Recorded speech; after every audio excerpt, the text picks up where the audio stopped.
दिल्ली की सत्ता पर जो काबिज है अरविंद केजरीवाल और एक सियासत में दिल्ली में जो विधानसभा चुनाव होने वाला है, ये दोनों को लेकर राजनीति तेज है। जोरदार लड़ाई भी हो रही है और अगर इस पूरे समीकरण को समझा जाए तो सत्ता हासिल करने के लिए बीजेपी, कांग्रेस और आम आदमी पार्टी चुनावी मैदान में उतर चुकी है। जो 2025 का विधानसभा चुनाव है वो काफी दिलचस्प होने वाला है। आम आदमी पार्टी और कांग्रेस के बाद बीजेपी ने भी अब अपने उम्मीदवारों की पहले लिस्ट जारी कर दी। इस लिस्ट के आने के बाद ये भी साफ हो गया कि आम आदमी पार्टी के दो बड़े नेताओं जैसे अरविंद केजरीवाल और आतिशी मारलेना, ये जो दोनों, आतिशी कालका जी और अरविंद केजरीवाल नई दिल्ली सीट से हैं, इस बार चुनावी मुकाबला इन दोनों के लिए भी आसान नहीं होने वाला। अब आप सोच रहे होंगे कि आखिर ऐसा क्या होने वाला है। पूरा समीकरण ए टू जेड समझिए कि क्या कुछ होगा। ये माना जा रहा है कि आने वाले एक हफ्ते के भीतर दिल्ली में विधानसभा चुनाव की तारीखों का ऐलान हो जाएगा और फरवरी के पहले या फिर दूसरे सप्ताह में दिल्ली में नई सरकार के गठन के लिए वोट भी डाले जाएंगे। फिलहाल चुनाव आयोग ने चुनाव के तारीखों का ऐलान नहीं किया, लेकिन इस लिहाज से अगर देखा जाए तो अगर आप देखें तो दिल्ली में नई सरकार चुने जाने के में ज्यादा वक्त भी नहीं है। एक महीने के अंदर ही सब कुछ तय हो जाएगा और दिल्ली में नई सरकार भी बन जाएगी। दिल्ली में बीजेपी और कांग्रेस के उम्मीदवारों की लिस्ट का बारीकी से अगर विश्लेषण करें तो इस पूरे लिस्ट में एक बात समझ में आती है कि दोनों ही दलों जैसे बीजेपी और कांग्रेस, आम आदमी पार्टी के राष्ट्रीय संयोजक अरविंद केजरीवाल और मुख्यमंत्री जो वर्तमान में है आतिशी मारलेना, उनके विधानसभा सीटों से बाहर नहीं निकलने देना चाहती हैं। अब इसी वजह से चुन चुन कर उम्मीदवारों को मैदान में उतारा जा रहा है। दिल्ली में 2015 और 2020 में विधानसभा चुनाव में आम आदमी पार्टी को जोरदार जीत मिली, इसमें भी कोई शक नहीं, लेकिन नायक निश्चित रूप से अरविंद केजरीवाल ही थे। अरविंद केजरीवाल ने न सिर्फ अपनी सीट से जीत दर्ज की, बल्कि दिल्ली के सभी 70 सीटों पर पार्टी के जो उम्मीदवार हैं उनके लिए चुनाव प्रचार भी किया। अब भले ही अरविंद केजरीवाल इस बार दिल्ली के मुख्यमंत्री ना हो, लेकिन उनके कंधों पर इस बार भी न सिर्फ अपनी सीट को जीतने की, बल्कि इस सीट की जीत के साथ साथ आम आदमी पार्टी की जो दिल्ली में फिर से सरकार बनाने की चुनौती है, ये भी है। और अरविंद केजरीवाल इसके लिए पूरी ताकत भी लगा रहे हैं कि किसी भी हर हाल में वो दिल्ली एक बार फिर से जीत जाए। लेकिन बीजेपी और कांग्रेस दोनों ही हमलावर है अरविंद केजरीवाल को लेकर, क्योंकि कांग्रेस और केजरीवाल दोनों गठबंधन में थे, इंडिया गठबंधन, लेकिन दिल्ली में यह गठबंधन नहीं हो सका। केजरीवाल के खिलाफ कौन कौन उम्मीदवार है ये समझिए और कितना इस उम्मीदवार में दम भी है। अरविंद केजरीवाल और आतिशी के खिलाफ मजबूत उम्मीदवार उतारने में न तो कांग्रेस ने कोई कोर कसर छोड़ी है और न ही बीजेपी ने।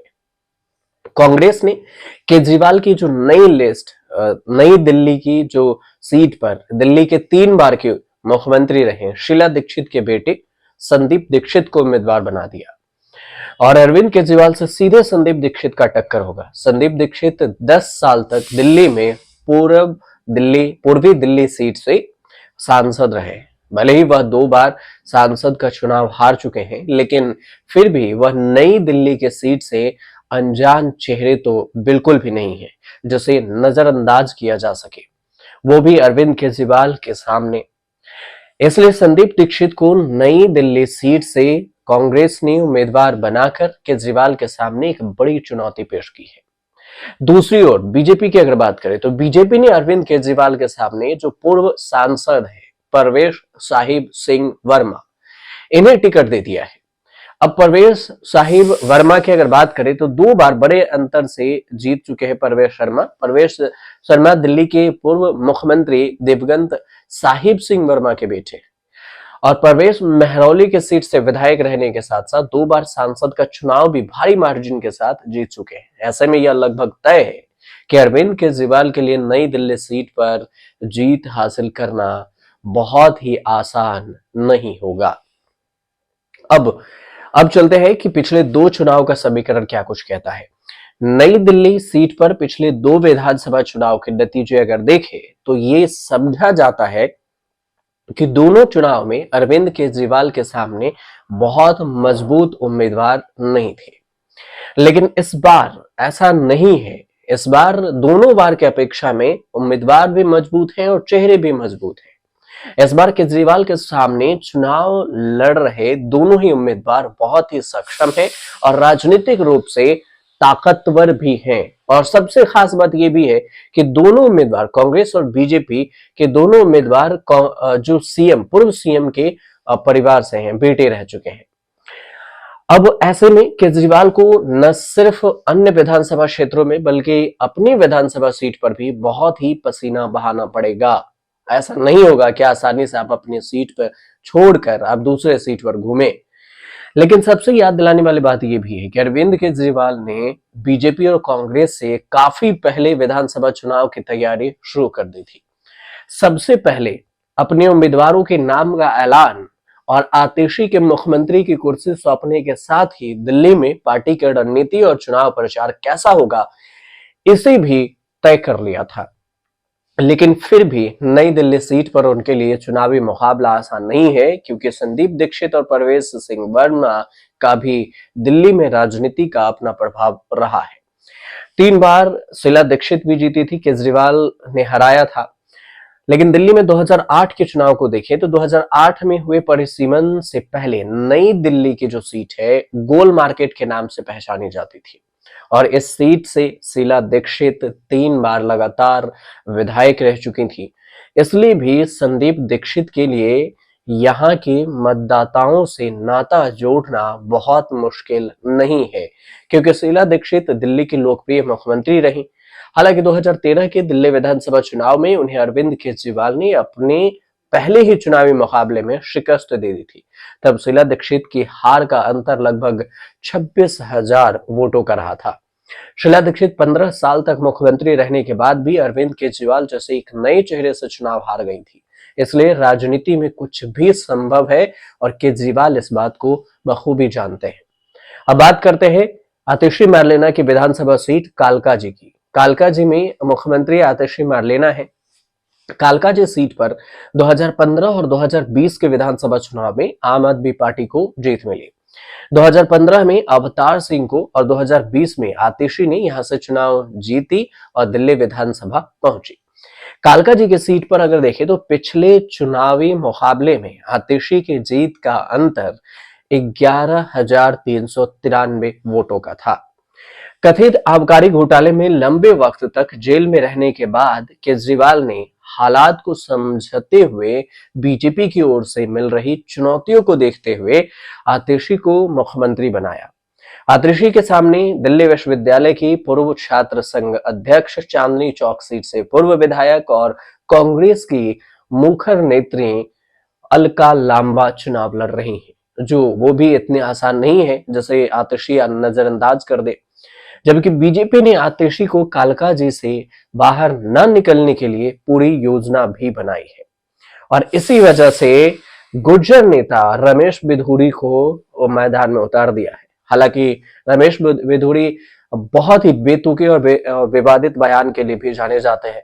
बीजेपी ने यहां से दक्षिणी दिल्ली से 2 बार के सांसद रहे और दिल्ली में 3 बार विधायक का चुनाव जीतने वाले रमेश बिधूरी को उम्मीदवार बनाया। रमेश बिधूरी दिल्ली के राजनीति के बड़े गुज्जर चेहरे हैं और अपने तीखे बयान, तीखे तो नहीं विवादित बयान ही कहेंगे, इसके लिए जाने जाते हैं। और आम आदमी पार्टी की कोशिश थी कि आतिशी को कालकाजी सीट के अलावा भी दिल्ली की अन्य विधानसभा सीटों पर चुनाव प्रचार के लिए भेजा जाए, जिससे पार्टी को महिला मतदाताओं के वोट मिल सके। लेकिन शायद आतिशी को अपनी विधानसभा सीट पर ज्यादा वक्त देना पड़ेगा।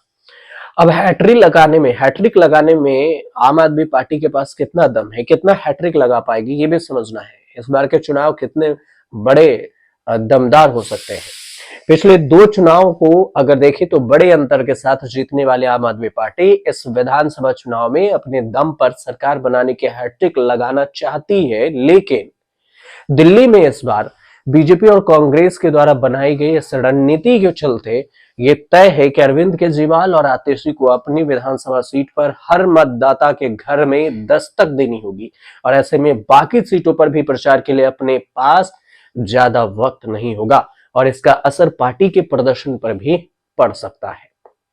अब अगर अरविंद केजरीवाल और आतिशी अपनी विधानसभा सीटों के लिए चुनाव ज्यादा नहीं वक्त दे पाती है अपने सीटों पर और बाहर नहीं जा पाती है, तो निश्चित रूप से बीजेपी और कांग्रेस इसका ज्यादा फायदा लेना चाहेगी। दिल्ली में इस बार चुनावी मुकाबला पिछले चुनावी मुकाबला से कहीं रोचक और रोमांचक होने वाला है और इस वजह से ये भी दिलचस्प होगा कि दिल्ली विधानसभा का चुनाव इस बार कौन जीतता है। थोड़ा सा वे इंतजार कीजिए और इंतजार के बाद जो ट्विस्ट होगा उसे हम जरूर आपको बताएंगे कि किसकी सरकार बनी और कौन कौन से समीकरण रहे, कैसे फेल हुआ या फिर पास हुआ रणनीति, सब पर बातचीत होगी।